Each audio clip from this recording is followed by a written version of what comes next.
So there's a lot of things you can do in self-isolation, and this is an improv game called Play Tucker Carlson. Because why not? We've got an improv guest with us today from behind the camera who's I'm going to pretend to be Tucker Carlson, and she's going to pretend to be a guest on Tucker Carlson. So start us off. They did what again? What did they do?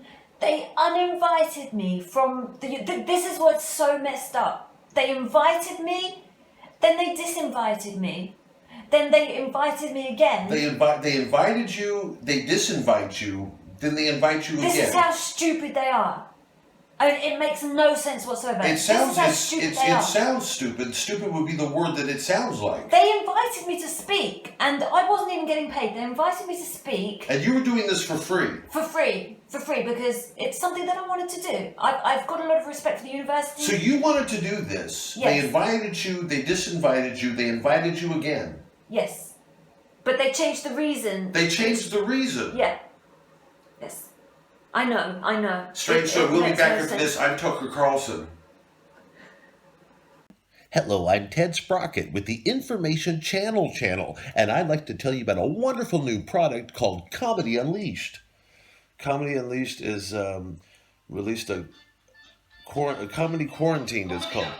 Well, donated 10 grand you want to fund for comics who have had their gigs cancelled. We normally have a live show. See what you do for if you're in an offensive shock, tell the truth comedy night. You want to get some of the most rebellious music that you can for your plea for funding. So this is what I would choose if I was a real punk rocker. Sex Pistols, it might not be, but still gets that edge out there. But anyway, Comedy Unleashed apparently claims that they've put up £10,000 to help pay comics in this crisis. So if you've got some funny talent and skits or whatever, as long as they're not about Spike, the Academy of Ideas, Andrew Doyle, Konstantin Kissin, or just inventing safe space stories out of thin air to keep the woke, anti-woke nonsense going on to get people down to your club from the intellectual dark web, you can donate, or you can send them your skits or your sketches or whatever. But it's not as easy as it sounds. It's not just that Comedy Unleashed just put up £10,000. Well, listen on. Can produce, and the more comedians. So what we'll do, it's kind of like an infomercial here at Comedy Unleashed. We've got a pyramid scheme where we put up the £10,000, but the more you donate, the more we can pay comedians to put out great content for you. And I was thinking, I don't want to get too solipsistic about this whole thing.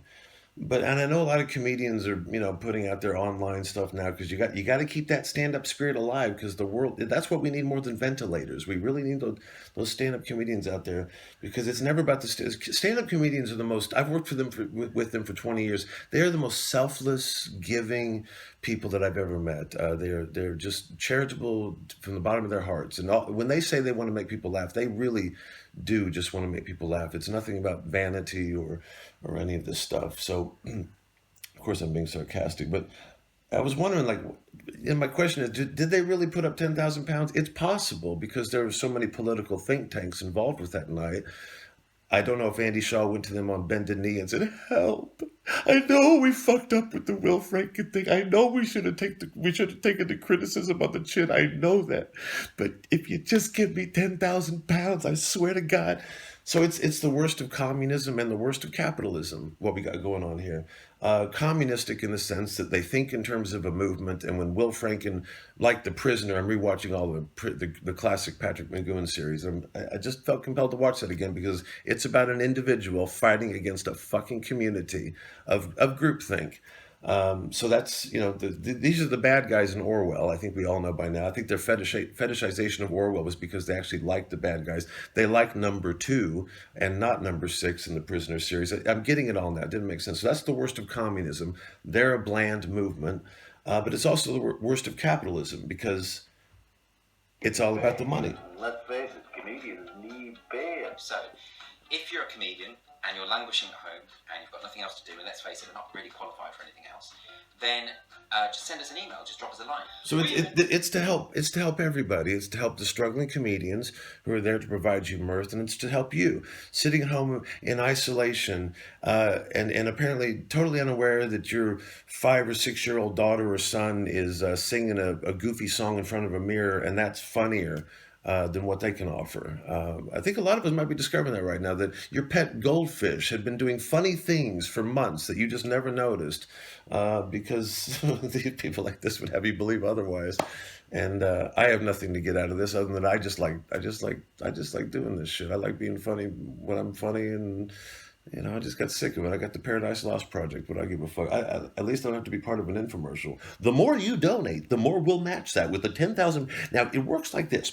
You send us a sketch. We consider whether or not that's good or not. And we don't have to give, we don't have to give anybody 10,000 pounds. I mean, I could say, theoretically, I could make a video and say, Will Franken has put up 1 million pounds, but the more you donate, I had fuckhead Constantine Kiston the other day say, you mentioned your Patreon on your channel, Will. Oh, isn't that like a businessman? Well, no, it's actually like an artist who needs patrons to stay alive, because people who book fucking clubs are hypocritical losers.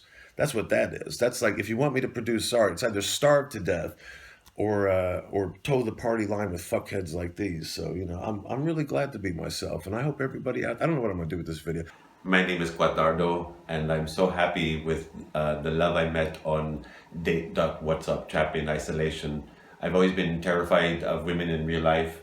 When I see them on the street, my heart falls out of my throat, and they don't even know me of the time of day.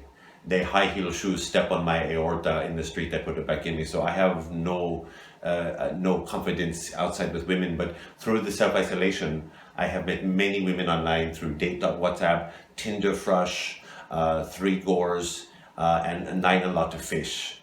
And I have met wonderful love. There was a woman whose name shall remain unknown to me as well. I know her as just X. She's X, and she has a photo of the Malcolm X Liberation Man with the gun outside the window by any means necessary. And I think she is Claire Fox, I don't know.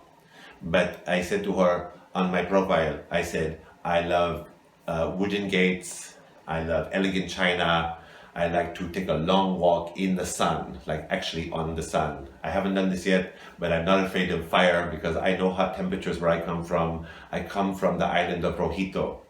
And she was very interested. We were chatting for 2 days. And I said, if you are a person in real life, I would vomit. I would not like it. And the isolation, I think, well, other things are not looking at people are saying all the time, they're saying, well, we are locked down, whereas like the freedom. For me, I find freedom in the internet. And I find freedom knowing that I can be myself more on the internet than I can be as myself. And when I meet a woman on the internet, I can be a figure 8. I can be an Ankh, the Egyptian thing. I can be any picture I choose, and I can say whatever I want without fear of repercussion. With women, my story is not an only one. There are others like me. We are called incels. We are called the people of the incel.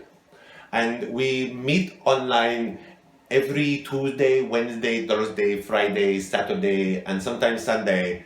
And we meet and we talk and we complain and we say it is their fault, it is their fault. Yes, women are the problem.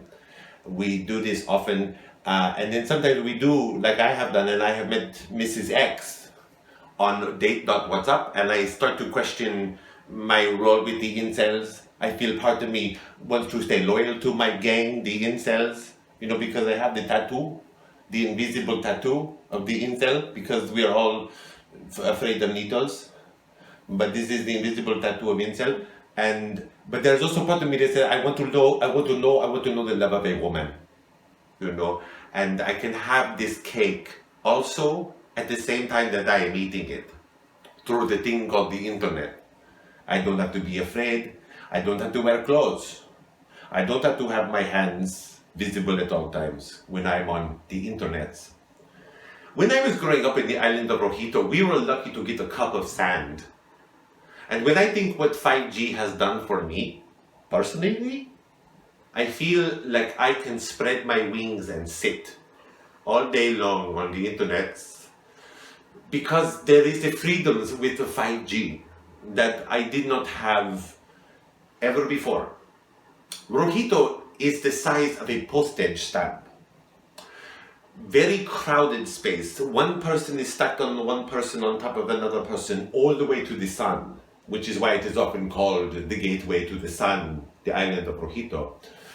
Children there are often born with their eyeballs where their mouth should be. And it's nothing to laugh about. I apologize for that. I know some people will think this is callous, but I have lived in the island of Rojito. And so when people complain, why do we need the 5G? We had the 1, 2, 3, 4 Gs. How many Gs does one person need? I say more Gs the merrier, myself. I have met women online.